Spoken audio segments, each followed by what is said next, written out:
Bueno, parte de nuestro equipo de toda la semana es Martín Siracusa para hablar de temas económicos. Nuestro querido columnista hoy nos va a ofrecer el título Destrabar la economía. La verdad, si tiene esa bola de cristal de cómo destrabarla, y cómo lo estoy esperando. Firmamos y adherimos. Hola Martincito, buen día, ¿cómo te va? Hola, ¿qué tal? Buen día, ¿cómo están? Bien, bien. ¿Todo bien? Bien, todo bien, gracias por estar como siempre. Estoy bueno. Aquí concentrado, estoy con mi Ouija y mi bola de cristal para ver si adivinamos cómo destrabar la economía. Y sí, la verdad que está todo muy trabado. Ayer se creó un nuevo dólar, Martín, el dólar para los turistas. El dólar MEP. Vamos a hablar un poco de eso, vamos a hablar un poco de los permisos para la importación y de cómo hay una sensación que es algo real, que es que la economía está trabada, pero no hablamos de lo que siempre decimos, que hace 10 años la economía está estancada, o que hace 15 años la economía cae, cuando uno toma, por ejemplo, como indicador el producto por habitante. Sí.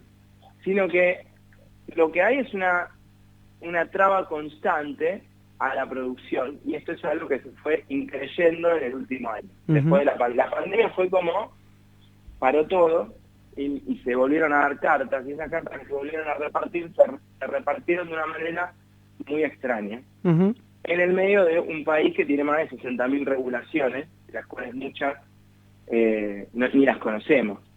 No, pero seguramente parte de esas regulaciones son las trabas que se generan en la economía, seguramente.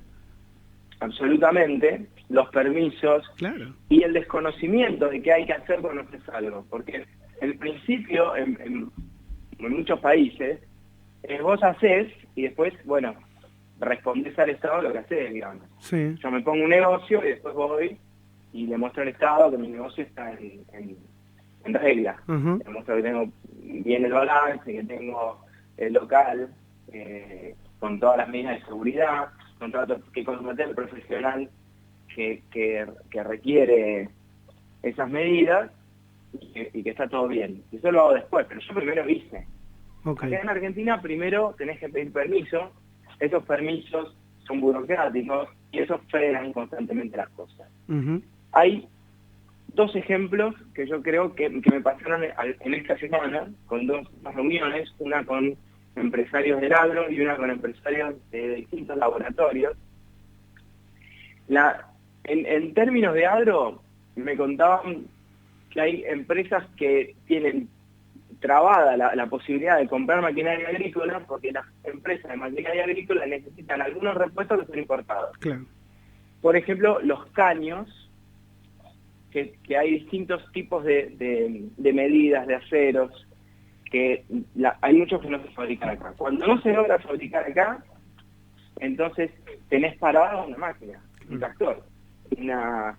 Esas máquinas que tienen como un fideo tirabuzón, que son para remover la tierra, tienen como adelante que gira y va moviendo la tierra. Esas máquinas tienen problemas de producción.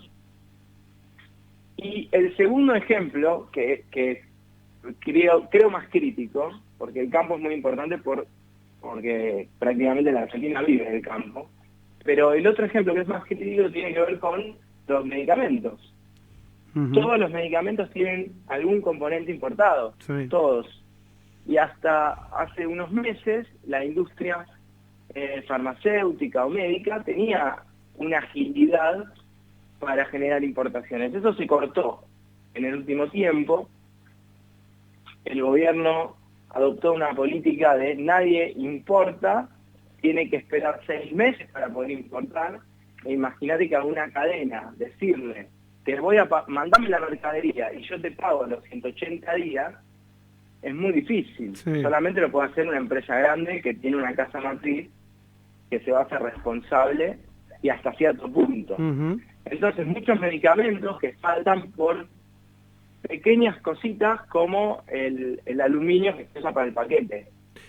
¿Cómo ves esta medida que trata de implementar el gobierno para agilizar justamente la falta de dólares, que es que paguen con sus propios dólares?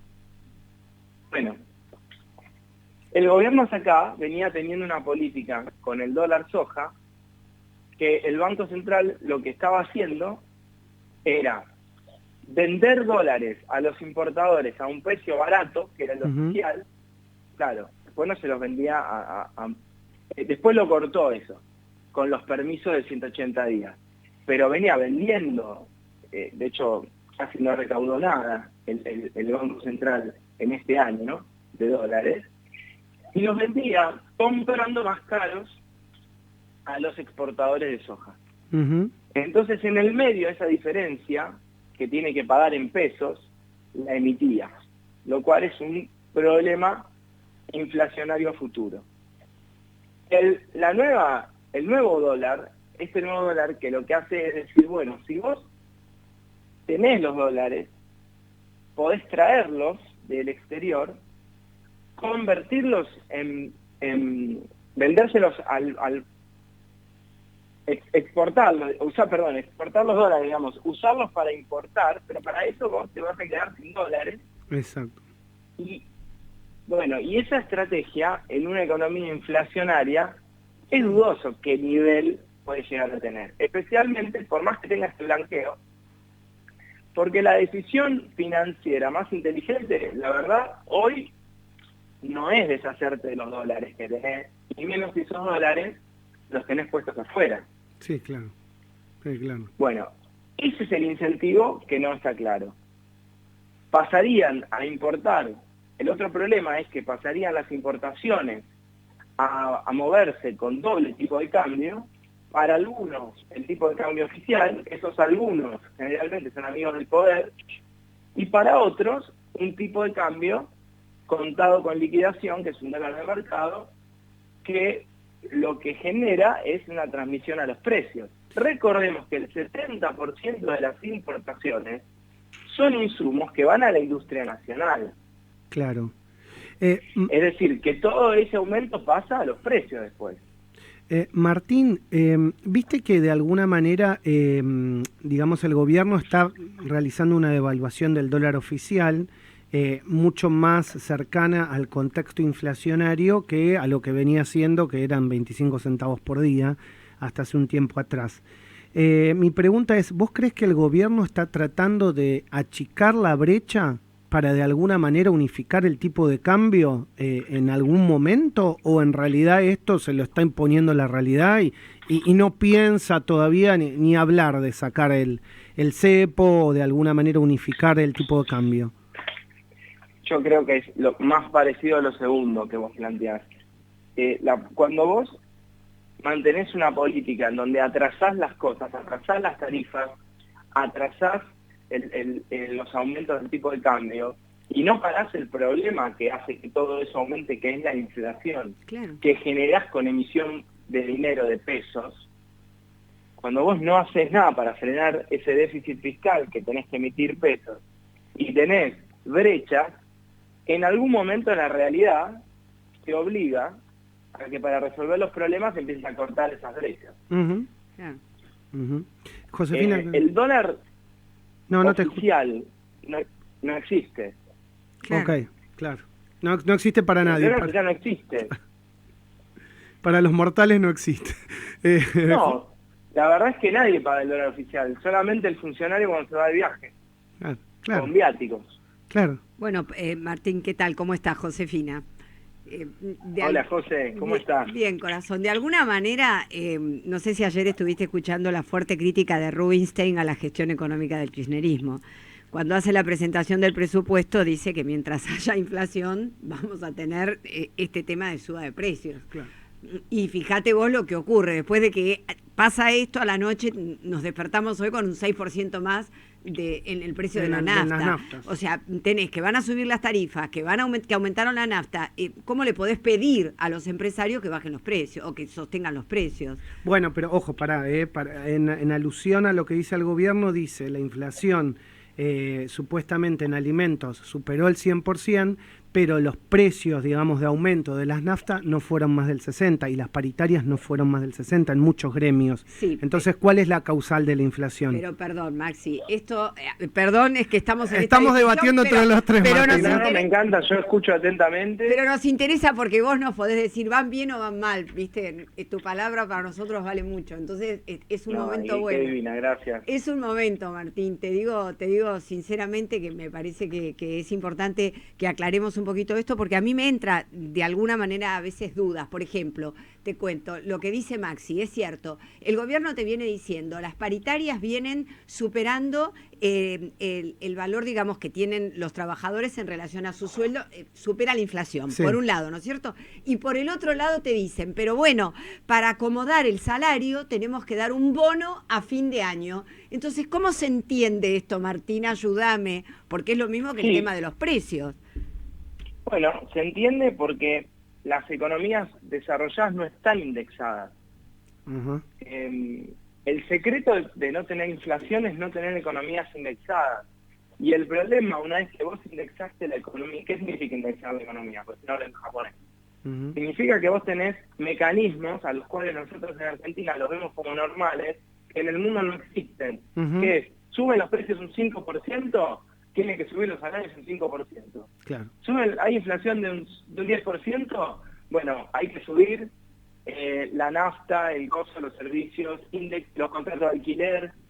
Hoy se está discutiendo en España, el otro día en una conferencia que dio el presidente Rajoy, el expresidente Rajoy, justamente contaba esto, lo que se está discutiendo hoy en España, ellos no tienen mecanismos de indexación, los eliminaron todos. Y lo mismo hizo Irlanda después de la hiperinflación que tuvo en los 80, o a fines de los 80. Entonces, nosotros tenemos una economía donde nos acostumbramos culturalmente a que todo, cuando aumenta el índice de inflación, vamos corriendo y aumentamos todo. Una vez que vos llegaste a ese punto, lo doloroso es ir para atrás porque vas perdiendo. Claro, siempre vas perdiendo. Eso. ¿Quién ganó? La pregunta es esta, ¿quién se quedó con todo eso? El Estado. Uh-huh.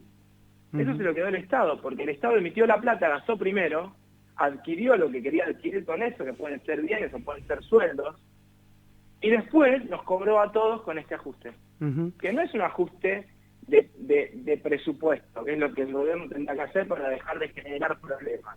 Es el ajuste que se impone la realidad con una inflación que hoy es muy alta y que puede ser mucho más alta. Clarísimo, Martín, como siempre. Muchas gracias, te mandamos un abrazo enorme.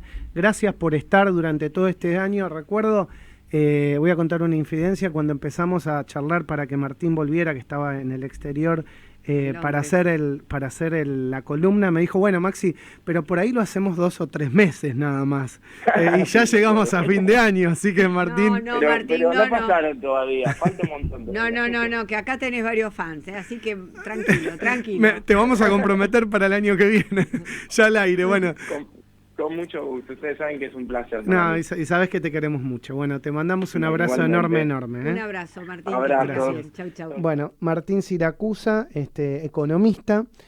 Obviamente, para aquellos que no lo conocen, hay que decirlo, es una de las personas que está al lado de Patricia Bullrich en el asesoramiento del mundo económico. Y bueno, Patricia, la verdad, hoy en día está posicionada como una de las personas que puede llegar a ser presidente de la Nación. Ayer le decían en la cara a Horacio Rodríguez Larreta, en A Dos Voces, que Patricia es la persona con mayor intención de votos dentro del PRO. Sí.